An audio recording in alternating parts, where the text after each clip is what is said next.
Hello and welcome back to Big Mouth. Now, normally this channel consists of talking about television and films.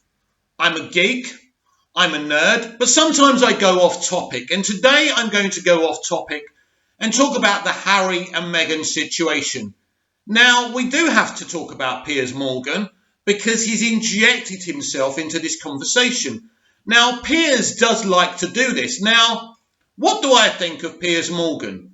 Piers Morgan is a showman. He's an attention seeker. Piers Morgan likes to be talked about by everyone. That's what he does. He likes it. He's a bit of a sycophant, really, and that's not me being kind of putting him down.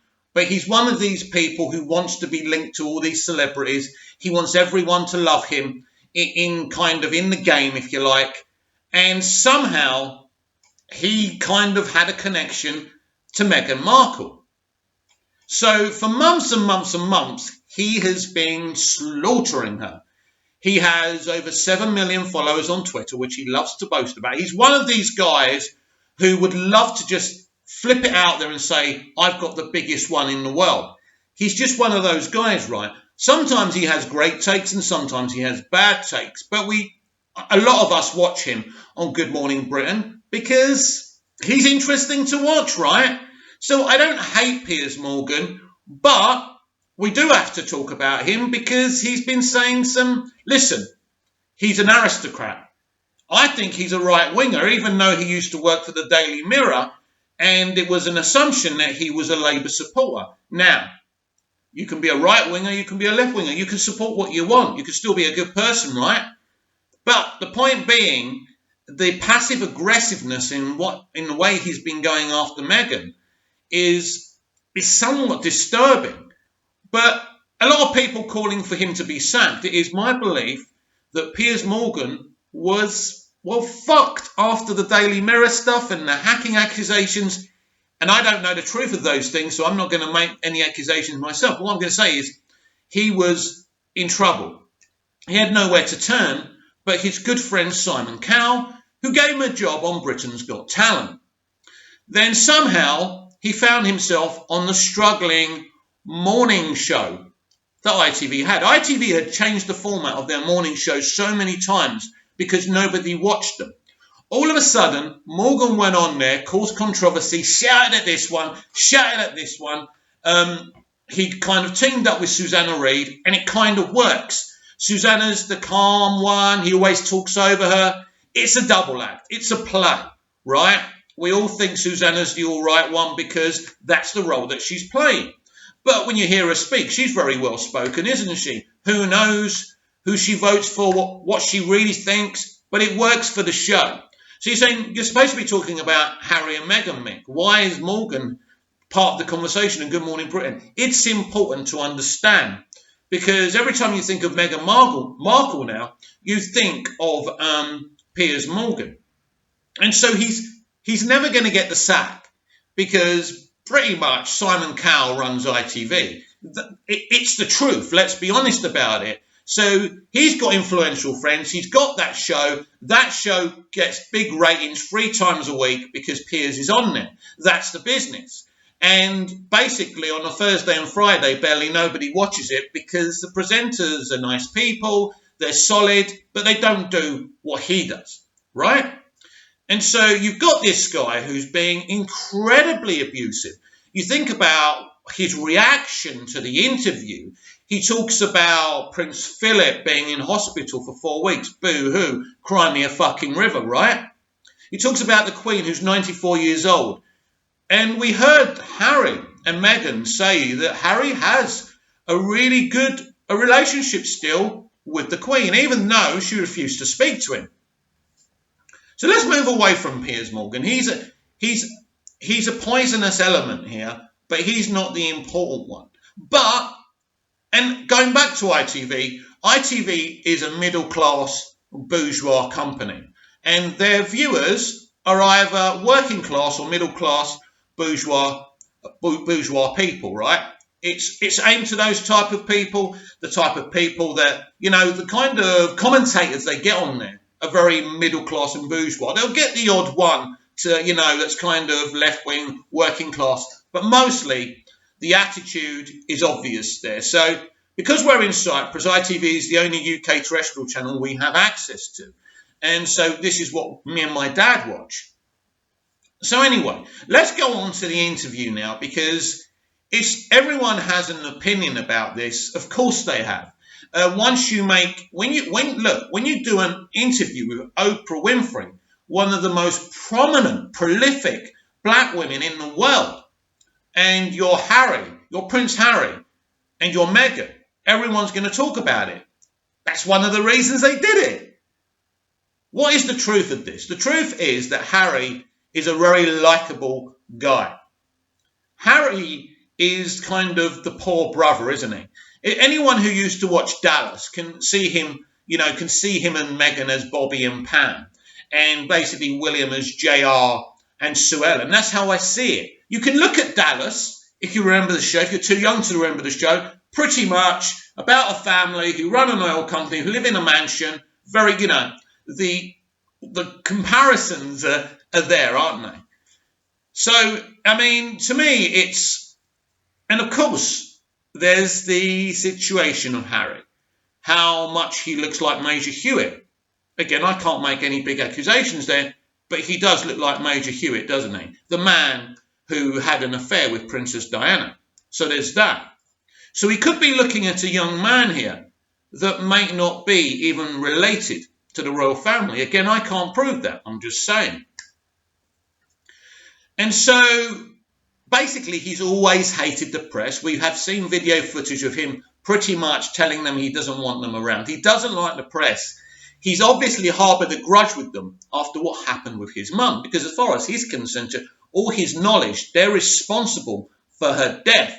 I mean, I'm a bit of a conspiracy theory nut, and I don't believe that's the truth. I believe there's a more notorious cause of death there. Again, I can't prove it, so I'm not going to go into that.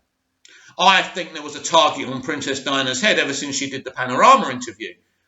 But you can't really compare what she did, what Princess Diana did with the Panorama interview, and what Harry and Meghan did with the Oprah interview. Diana was very brave what she did, because she was on her own. She had no one on her side.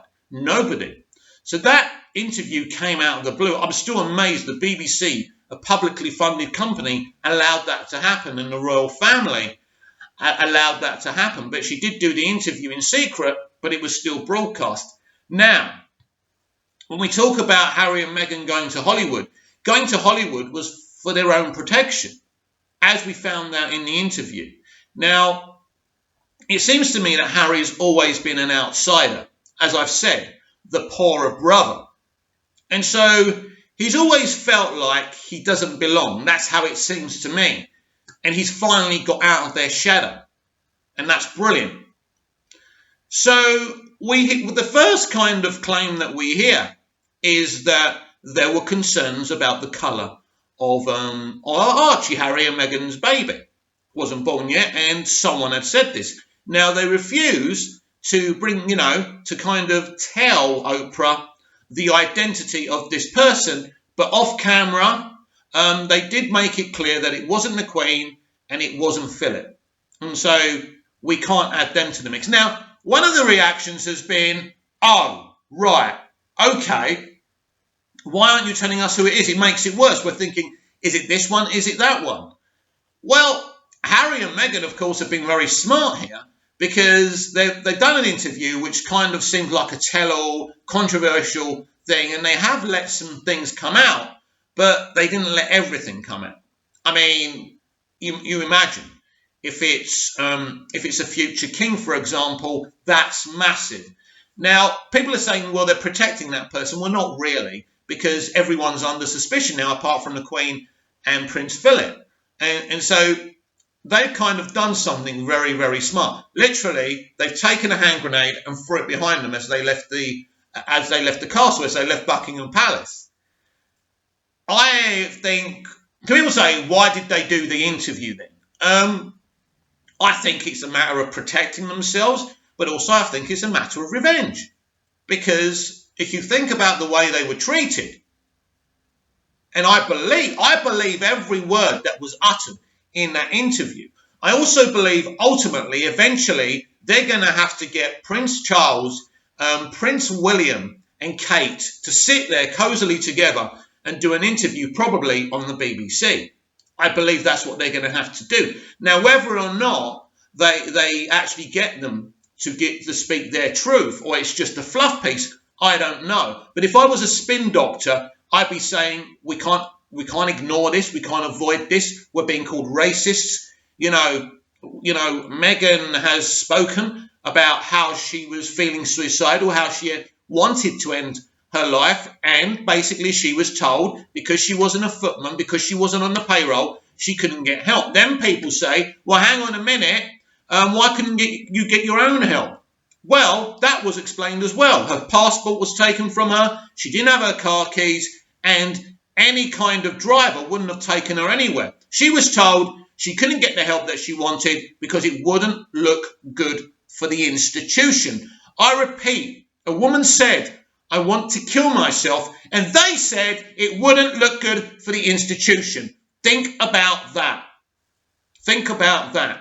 Coming from someone who's had suicidal thoughts and has to take psych meds, and sometimes I don't even take those psych meds because they take away who I am. So today I haven't taken those psych meds because I wouldn't be able to do any videos or go online or do on my social media. I'm only on form without the meds. But sometimes if it gets bad, I take the meds. Don't feel sorry for me. It's my life. I own it. I'm a very happy person now. I've got control of it. I use meditation and different forms of controlling my mental health, as a lot of people do. But to think about this, right? So for me, it seems like it's like they're saying, we're better off if you actually end your life. Well, think about it. They said it wouldn't be good for the institution if you go and see someone and it gets discovered. So would it have been better for the institution if Meghan had actually attempted suicide? You think about that. You think about that. I believe every word that couple have said. Yes, they've made big deals while going to America with Spotify and Netflix. Why the hell not? And, Piers Morgan saying, well, they're using the fact they're royals. Yes, why not? He was born into it. He suffered enough because he was born into it. Why shouldn't we make something out of it? He admitted all the money he's got is what his mum left, and he feels she knew what was coming. And of course she knew what was coming because it happened to her. Princess Diana is no longer with us anymore, and I believe it was because she rebelled. Princess Diana wasn't the perfect person, right? But she was a hero, in my eyes and many other eyes. There was a lot of talk about the institution, about the firm, about how every member of the royal family are prisoners to this institution. Imagine that, being born into something you can't escape from. It's like being with your family, but you feel you can't leave. Well, these people physically can't leave. And it's interesting because Harry said that William can't leave and Charles can't leave, so why can he leave? Was it okay? Harry told Charles, I want to leave, I don't want to be part of it anymore. Put it in writing, Charles said. Why was it acceptable for Harry to leave? Why did they make it so easy for Harry to leave? All right, you can leave, but no security and no money, no titles, right? Could it be because he's not actually a royal? Again, I can't prove that. It's just an alleging. I'm just alleging it, right? Come on, we're all thinking it, right? So I don't think being Harry from the day he was born was very good. I remember all the media used to say William is his mother's son. No. William is a Regina.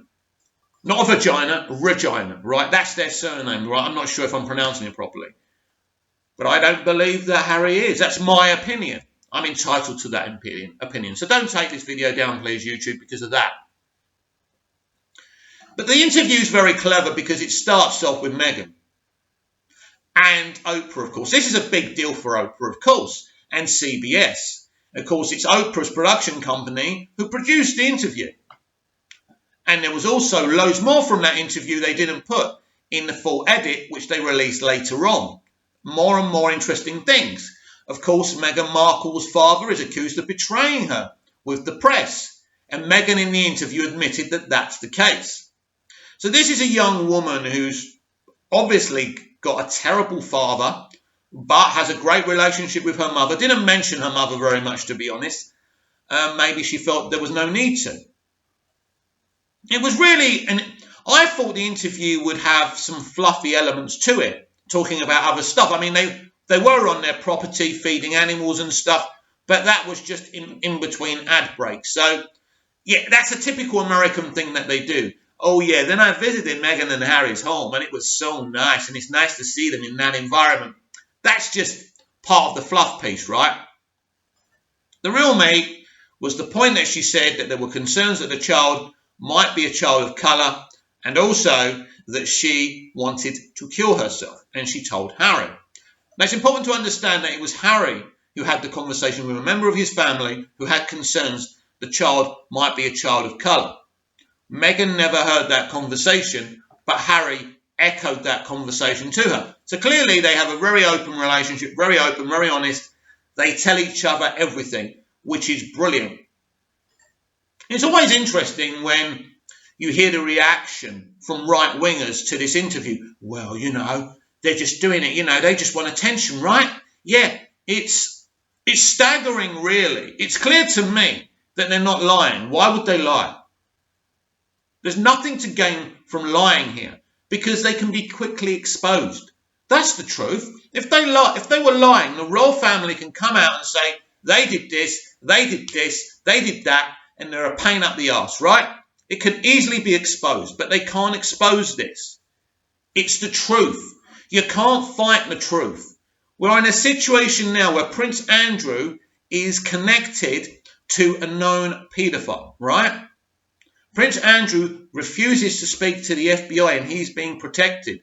They protect him, but they won't protect Harry. We're all saying it, right? It's obvious. The Queen refusing to see Harry before he left. Prince Charles refusing to take the guy's calls. My heart breaks for Harry. I know what it's like not to be the favourite. I know what it's like being told, why can't you be like your brother? Like your brother being the shining light while you are the misunderstood one. They were okay when Harry was a teenager and he was getting pissed with Ewan Blair, Tony Blair's son. That was cool. That was a laugh. Yeah, he's a lad, isn't he? But when he's married to someone and he's got a child and another child on its way, you see, no one can ever break the narrative. It's pretty self-explanatory to me when Meghan and Harry were describing their lives as members of the royal family and being trapped wherever they were living. That, you know, the firm is in charge and they set the rules. If someone takes your passport and keys, what can you do? This is all true. What was Piers Morgan's reaction to this? Piers Morgan's reaction was, I don't believe that the royal family would ever not help someone who said they wanted to end their lives and would never be racist. He actually says this. He didn't. Yesterday he said this, but then after the charity, the mental health charity that I have had some dealings with, Mind, came out and criticised him for pretty much not believing Meghan, for saying she was suicidal and she wanted to end her life. So what did ITV do? This morning's Good Morning Britain. I don't know when you're going to see this video, but today is Tuesday, right? This morning I watched Good Morning Britain. So we had 6 to 6:30 with Charlotte Hawkins. And then we had 6:30 with Piers and Susanna. What happens is they go on a break after that. And then we go back to kind of a rerun of Charlotte telling the same news, talking to that crazy reporter in New York who seemed to be laughing his head off while talking about the situation. And then all of a sudden we went back to Piers and Susanna and Alex Beresford. So all of a sudden there was this crazy conversation between Alex and Piers, how Piers felt betrayed and disrespected by Alex because Alex had went on Twitter and apparently sent him a message or whatever, and they were having this heated debate. A heated debate that I believe was set up. You see, they're very, very transparent. They can't sack him, and they don't want to sack him, by the way, because he brings that show ratings. As I said on the top of this video, They've been struggling with their morning show for years. In comes Morgan, it's a hit. And he boasts about how successful the ratings are and how they're beating BBC Breakfast. Because BBC Breakfast is a genuine morning breakfast show. A genuine news show. Delivers the news, no shouting, not many opinions. They're delivering, like the old Ann and Nick show on TVAM in the good old days when I was a kid. It's not meant to be controversial, but a shouty geezer who's controversial is going to get butts on seats, even in the morning. Yeah, it's staggering, really, isn't it? There's not a genuine bone in that channel's body, and I'm talking about ITV. What about the quiz shows they did? I should do a YouTube video about the quiz shows, the con artist, not quiz shows, but the money. Win 50k, you've got to be in it to win it. Good old Andy, eh? Good old Andy Peters, right? How does he sleep at night? Anyway. And so it's staggering to me what I saw this morning. Because they literally, instead of sacking him, they got Alex Beresford, the token weatherman of colour that they pretty much, I think, got, a couple of people of colour working for them. They've got Andy Peters and they've got Alex Beresford, right? So they bring him out because of the colour of his skin, of course. So he's talking for the average person of colour, right? And they set up this thing which basically ends up with Alex, winning the argument and gaining higher ground. Then Piers storms out and, of course, he comes back again. This was all a play. Well done, guys. It was a play because what it was meant to do is say, well done, ITV. Well done. You're not a bunch of racists and bourgeois middle-class bureaucrats, right? You actually care about people of colour. You're not racist at all. Well done, Alex. You got that right. You showed him, Alex. You showed him. All of a sudden, people are not saying anyone's racist anymore. Everyone forgets the fact that Piers pretty much called Meg's a liar the day before, right? It's all forgotten. And it's just a bunch of spin doctrine. It was a play. If it wasn't morning, I would have watched it and ate popcorn at the same time. Disgusting. No morality whatsoever. Bullshit. What you saw this morning on Good Morning Britain was an absolute spin. So Morgan can keep his job and they can keep on rolling in the ratings. This went on for about an hour or so, this conversation between Alex and Piers. But it was fake. It was fake. Plain and simple. No question about it. And of course, as usual with these things, racism is the conversation everyone talks about. They don't really want to talk about the suicide thing. The suicide thing is not that important to them, right? But the racism thing, because activists love talking about racism. So they get all these activists on there. They get a couple of more people of colour to say how, at the end of the day, I believe Meghan and Harry, that a member of the family did say they had concerns about what the colour of the baby's skin was going to be. I believe it. Of course they would. They're from the aristocracy. This is how these people think, right? It's staggering. It's staggering. I mean, it's interesting. The start of the interview between Meg and Oprah was that she didn't research the royal family. And everyone's going, how can you not research the family you're joining? Well, if I have never been married, but I want to start researching the family. So people say, well, it's the royal family. All right, do a Google search. If you didn't know anything about the royal family, do a Google search about the royal family. What are you going to find out? I mean, she could listen. She could have researched the kind of traditions and all that bullshit. But she clearly was naive. She didn't think that she'd need to learn to be someone else than she was. She was naive, and I think that's part of the problem, why she didn't get on with them and why she didn't like life there. She just didn't think she would be a prisoner. She assumed that she would live in one of their manor houses and she could come and go as she pleases. She could be in the UK, fly off to the United States, be with her friends, maybe, I don't know, maybe do a play, maybe do a TV show or a movie. I don't know. She obviously assumed that she wouldn't have to commit 100%. She said she was willing to commit, but I think it's a very difficult situation. And she also was talking about when they refused to get her, help for her mental illness problems, her suicidal thoughts, that she said in Hollywood, there's a group that helps you, or whatever she said, right? Well, here's the thing. How can you compare Hollywood with the royal family? So there was a lot of naivety there, wasn't there? And there's no question about that. She really didn't know what she was getting herself into.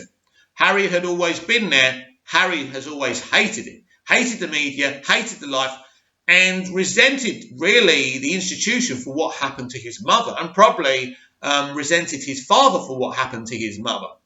What really happened to Diana and who was behind it, we will never know. Because when power is behind something like that, and they wipe someone out, you're never going to know the truth.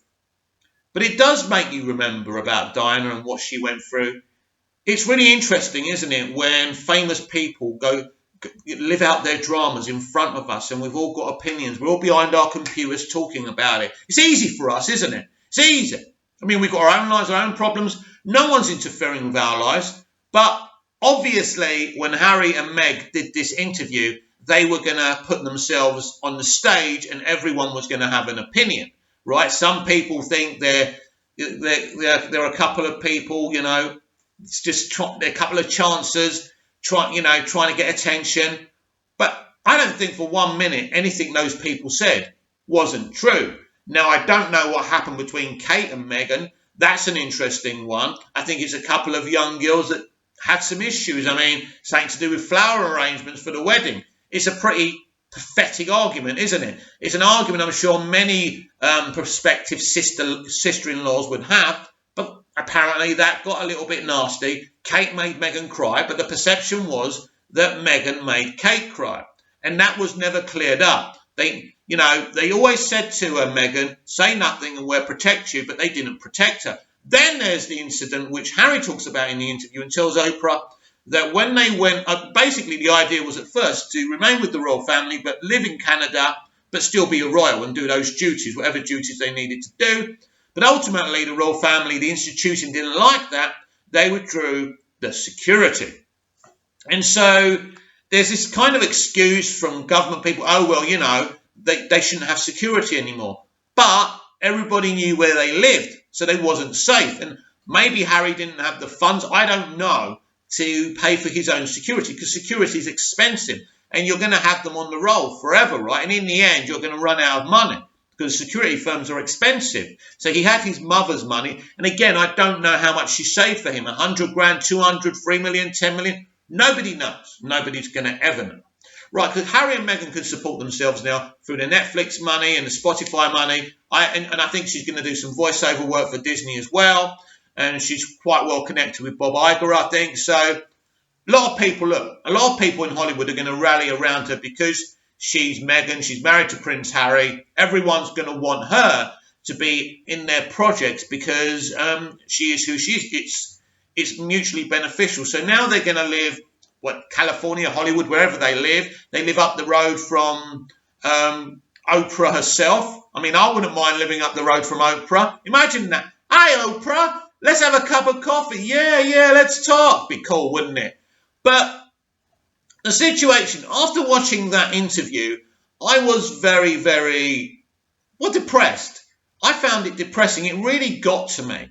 The whole situation, just imagining living in one of their manors, that wherever Harry and Meghan were leaving, and Harry going off to do his duties and Meghan being on her own for so long. You can kind of understand how Diana ended up having an affair with Major Hewitt, right? It's obvious. Lonely woman, husband's never there, and trapped in this institution. There's no, they did get a divorce. Ultimately, the only reason the divorce happened is because Charles wanted to be with Camilla. Not because Diana I'm sure Diana wanted out, and it was a mutual thing in the end. But, so, it's a bit like, what is the saying with the CIA? Nobody leaves the CIA. Or is it nobody leaves the CIA alive? And so this interview, although look, it's a controversial interview because racism is mentioned, suicide is mentioned. There's a lot of information that's come out. It's interesting to compare it to see what did Diana say and what did Meghan and Harry say. Maybe Meghan and Harry spilt more truth bombs than Diana ever did. But back then, when Diana did it, you just, as a royal, even a former royal, you don't come out and speak against the firm. And obviously, I knew even as a young kid, when I saw that interview, I said, they're going to get her one way or the other. I don't know how they're going to get her, but they're going to get her. It was obvious, wasn't it? She wasn't going to, they were never going to allow her to get away with that. And this is why she was so brave. But it's kind of polarizing when you see an interview like this, because I'm one of these people who says, oh, you're rich and you're famous. You've got no worries. What about people who can't eat and are starving? It's such a bad take, and it's a take that I make myself, so I admit that. It's an interesting kind of take, because you kind of look at these people and you say, well, look at you. You're beautiful, you wear the best clothes, you've got loads of money, you've got nothing to worry about. Why should I care? But then when you see Harry and Meghan, put their hearts out on a sleeve, put it on the floor, and they tell all, and they talk about their lives and how, challenging it is. And, people say, but what about, they should have said, well, we know other people are suffering, blah, blah, blah. Listen, when you're in a situation, you don't really think about other people. You think about your own situation and your own shit that you're dealing with. And ultimately, for them, this was a very harrowing nightmare, trapped within an institution that they didn't want to be a part of. And when you've got thoughts of killing yourself, and the institution you're a part of says, well, sorry, you're not part of the payroll, we're not getting you help, and plus it wouldn't look good for the institution, back in your room, we don't really care what happens. So in a way, it's like they didn't believe her. A bit like Morgan, Piers Morgan. You see, Piers Morgan's got all the good chat. I'm an advocate of mental health support. I'm not a racist. I haven't got a racist bone in my body. Classic. Classic middle class right wing. They don't think they're racist, even though they have racist opinions. It's interesting. I remember one of my friends years ago, and he was black. He always said to me, "You're all racists." He says, even I'm a racist against white people, and everyone's racist to everyone and everything. And I think that was very interesting. And I said, no, damn it, I'm not a racist. But in the back of our minds, we've all got this 1% kind of, haven't we? And we can't help ourselves. It's not like we're proper racist and we've got hate in our hearts.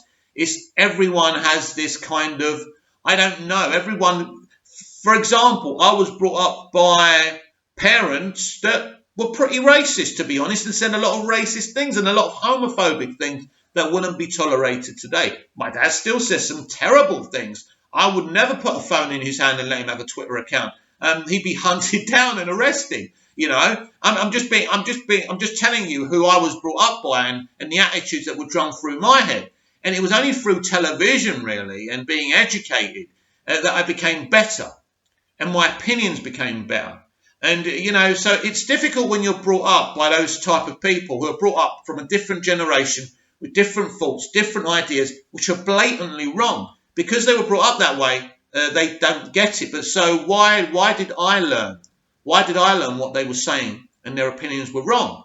Well, because I lived in a more modern time, a more beneficial time. Television was trying to educate people a lot more. Shows like Russell T Davies, Doctor Who, which had a gay actor kissing a straight actor. We had, what's his name? John Barrowman kissing, who's the ninth Doctor? I forgot his bloody name.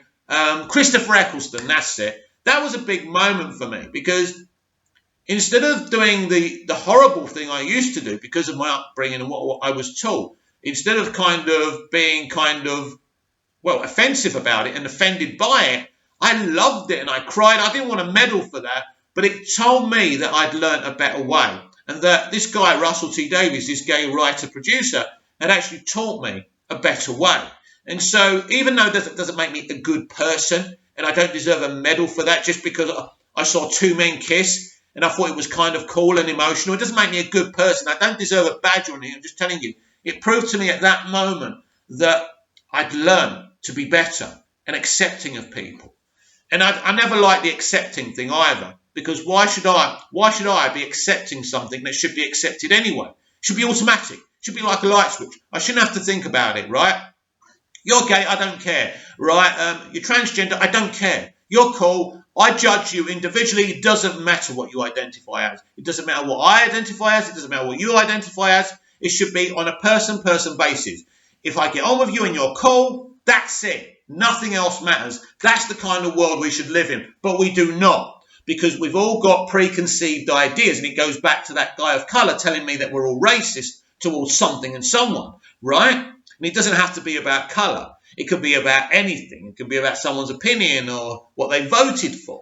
And so this is what we talk about now, the racism of being concerned about the colour of the baby's skin. It's an indefensible thing. Now, we were told in that interview there were concerns. It wasn't like, oh, I wonder what colour the baby's going to be. Because they knew Meghan was from mixed race, right? And obviously Harry's white. They, you know, at the end of the day, would be a conversation in a normal family. Oh, I wonder what colour the baby's going to be. That's not racist, right? That is, and that shouldn't be offensive. It may be offensive to some, and I might be offending people saying it's not offensive. We live in that kind of world. You don't know what to say these days. But I think once you have concerns, if you say this, right, if you say, oh my God, what if the baby's black? What are we going to do? That's racist, right? That is racist. There's no defense of it. That's racist. And then you have to think about who said that. So if it was William or it was Charles, then whoever said it is basically cannot be the king. Cannot be the king of England, can they? I mean, I don't like the royal family. I don't agree with the royal family. I'm loving the shit they're getting. I'll be honest. I don't support them, right? So I live in Cyprus, but I have family in the UK. I was born and bred in the UK, but my parents are Greek Cypriots. That's who I am, right? So I had racism at school all the time. You don't belong here. When we used to come on holiday here in Cyprus, all my Cypriot cousins used to say, you're English, you're a foreigner. I didn't belong anywhere. So I've never had any loyalty to any religion or nationality because I've always been rejected from both the nationalities I feel I'm a part of. Right? I feel English. I don't feel Cypriot. I feel English, and I always will be. My family's always said to me, they don't see you as English. But I don't care. It's not, I always say this, it doesn't matter how the rest of the world sees you. What's most important in life is how you see yourself. And this brings me to Harry.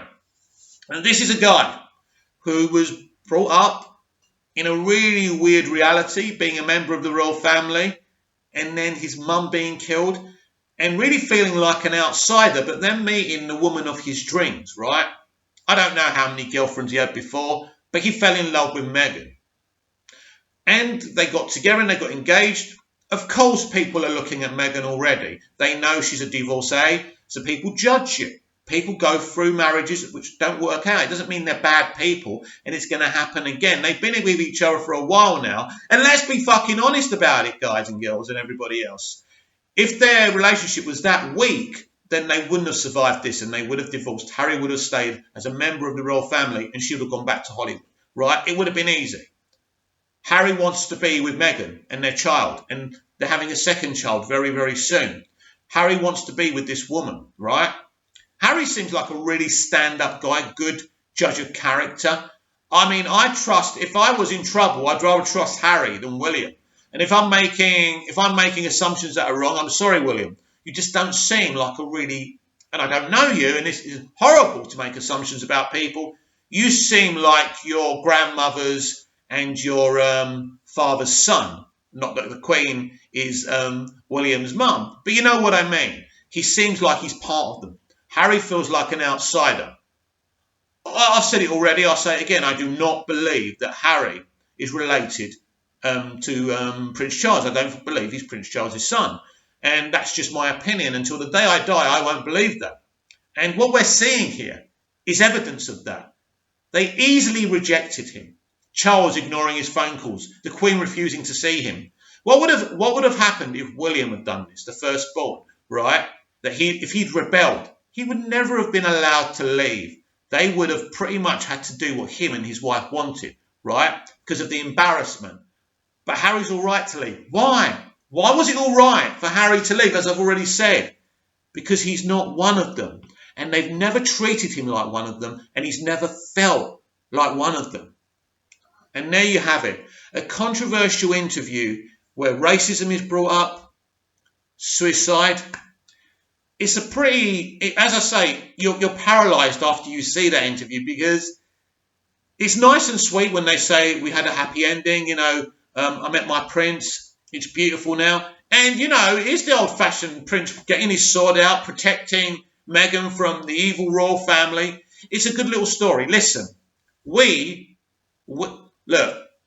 I don't brag who I know, right? So I'm not going to say this. But the famous people that I don't know, what I will say is we all make assumptions about them, right? So I believe what Harry and Meghan are saying in the interview. I don't know them. Nobody's perfect. We're all flawed, but we live in a social media society where everyone pretends that they're perfect. Be kind. If you could be anything in the world, you could be anything in the world, but make sure you always be kind, right?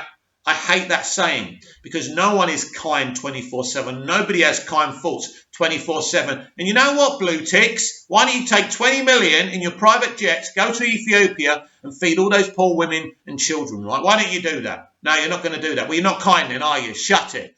So I hate all this bullshit I see on social media. But what we've seen in that interview really is people wanting to speak their truth. There's millions of people across the world on social media with their views of them, saying hideous things about them. They're this, that, the other. People say things on social media, shrug their shoulders and forgot they've said it. But when it concerns you, it stings and it hurts for days and hours. Everyone's got an opinion about you because they saw you on the telly once or they saw you on their phone once, right? As soon as they see you, they have an opinion. Everyone has to air their opinions now. There's no, I'm just as bad. We're all as bad. I mean, I've gone into this exercise now where sometimes when someone triggers me on Twitter, I start to write something and say, no.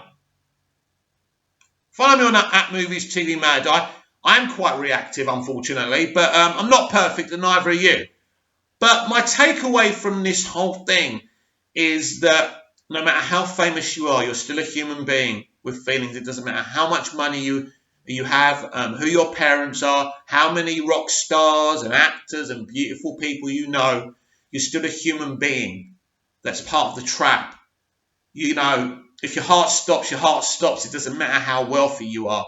If someone breaks your heart still breaks. It doesn't matter how famous you are. So I do have compassion for them. I do feel bad for them. But ultimately, they are very wealthy and they've still got better lives than most of you watching this video. Not better lives in terms of everything, but at least if they get in trouble, they can still bail themselves out with money and their children have got money. So that's a good thing. But it doesn't mean that you're all round bulletproof. And, everyone has their windmills. Everyone has their ghosts to face. And life's never easy. Life's always a challenge. And when shit happens to you, it doesn't matter how elite you are, it affects you. And finally, people are saying, I don't know if I've already mentioned this. It's a long video. We're nearly finished. Don't worry. But it's interesting people say there's two sides to every story. It's kind of like they're already calling Meghan a liar, but they're trying to say, I want to hear both sides. You're going to hear both sides. You will get that cushy little interview between Kate, William and Prince Charles. Can you believe them if they deny it? Is that what they're going to do, deny it? Or are they going to be honest? Are they going to say, maybe we could have acted better? If I was a spin doctor, that's what I'd do. You do not want to start denying what was said there because a lot of people believe them. And the only people who don't believe them are right-wing royalists, right? Part of the aristocracy. So if you're it's interesting with royal families. Left-wings don't really believe in them. Right-wingers are always going to say, well, they bring the country a lot of money. Prove it. Show me the checks and balances. Tell me what they bring in. Tell me what, if you abolished them and still kept Buckingham Palace and the historical things and people visited them, that you still wouldn't make that money, right? I mean, the UK hasn't got a big avenue for tourism anyway. I mean, the weather's shit. There's not much there apart from the shops. And now you can just go on fucking Amazon and buy what you want, right? So there's not many people, especially with Brexit and what a shit show that country is and how badly they dealt with COVID-19. Who wants to go there anyway? I actually heard a funny video on TikTok where Harry was actually saying he was enjoying the army and going to different countries and saying, I don't like England, he goes, and I hate the press, so it's good not to be there. So that's brilliant. So Harry's always been an honest and direct person, a bit more like you and me than maybe William or Charles. So it's good to see him out there now, enjoying his life with his wife and his son, and they're having a daughter. They said that on the Oprah interview, which I was really happy about that. So that's brilliant. Ultimately, no one's always good and no one's always bad and nobody's perfect. But these two people have suffered enough. That's clear. You can live in denial, but they have suffered enough. So they've spoken their truth. Of course, you're not going to leave them alone. Of course, I'm not going to leave them alone. We're going to keep on gasbagging about it. It's a bit of gossip. It's interesting. They've made it a bit of gossip by doing the interview with one of the most famous women in the world. And a really good interview, very Americanized, of course. I liked elements. Obviously, some of it was just so devastating, especially when she said, there was a time where I wanted to kill myself. That's a horrible thing to hear. But looking in her eyes, I believed everything she said. And I believed everything that Harry said. And just finally to say this assertion that she's an actress. Really? You're going to pull that one? That she's an actress? Now, I don't want Meghan to be upset about this.